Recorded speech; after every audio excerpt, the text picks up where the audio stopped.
Les projets aujourd'hui qui avancent bien sont liés aux défis actuels, c'est-à-dire essentiellement la transition énergétique et tout ce qui concerne l'agriculture urbaine ou les nouveaux modes d'agriculture plus locales. Donc, on a deux projets sur lesquels on travaille. C'est la rénovation énergétique à travers une intégration, une insertion beaucoup plus importante que celle dont on impose aujourd'hui dans les marchés publics. Et donc, il y a des organismes aujourd'hui qui se regroupent à la fois organismes de formation, mais aussi réseaux d'artisans qui permettent de créer des liens entre les organismes d'insertion, de choisir des publics aussi adaptés aux travaux qu'on va réaliser. Et à travers donc une coalition entre nous, ingénierie, une entreprise, une scope qui s'appelle Macoré et un réseau qui s'appelle Ecobat, on crée un écosystème qui permet à la fois d'apporter un regard innovant sur la rénovation énergétique. Donc, c'est inspiré d'Energy Sprong, si les gens connaissent. Donc, avec un objectif bas carbone, avec des systèmes ENR, énergie renouvelable, avec un mode industrialisé qui permet de réduire les coûts et avec une grosse part d'insertion. Donc, le but, c'est d'accompagner les conducteurs d'opération de l'entreprise à l'intégration de ce public et de faire en sorte qu'ils puissent être sur le chantier, apprendre sur le chantier, faire, ce qui leur permet de 15 jours, 3 semaines après, d'avoir vraiment un savoir-faire dans les mains. Ça, c'est un premier projet qu'on pousse avec toutes nos forces pour réussir à faire un démonstrateur et faire en sorte que qu'il y ait une première expérience et qui valide un modèle, à la fois le modèle organisationnel, on va dire, mais aussi la technique, mais aussi le modèle économique. Parallèlement à ça, on a donc c'est toujours pareil, c'est des rencontres, des belles rencontres.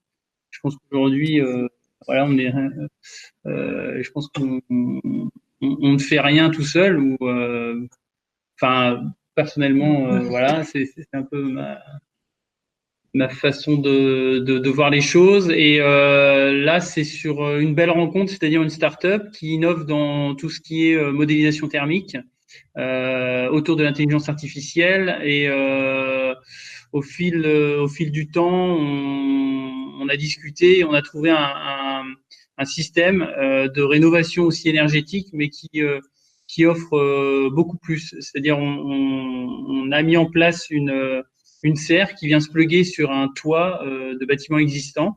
Cette serre a plusieurs leviers. À la fois, elle offre un endroit, un endroit abrité. Elle permet aussi de s'affranchir de la rénovation de la toiture et des organes de ventilation qu'il y a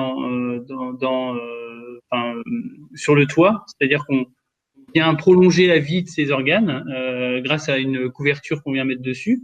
On renforce la thermique du bâtiment, donc on fait des gains de consommation et on crée une nouvelle forme de NR, c'est-à-dire avec donc le modèle intelligent de modélisation. On vient définir la quantité de calories qu'on peut extraire dans cette serre pour pouvoir la recycler pour les besoins du chauffage ou de l'eau chaude sanitaire dans le bâtiment. C'est toujours dans une perspective de limiter l'empreinte carbone, de répondre à des défis, c'est-à-dire la transition énergétique ou consommer moins, consommer mieux. Et puis, il y a aussi cette opportunité de créer un nouvel espace qui aujourd'hui a assez tendance dans l'architecture contemporaine, c'est-à-dire la serre. Et bien sûr que tout de suite, on pense à l'agriculture urbaine.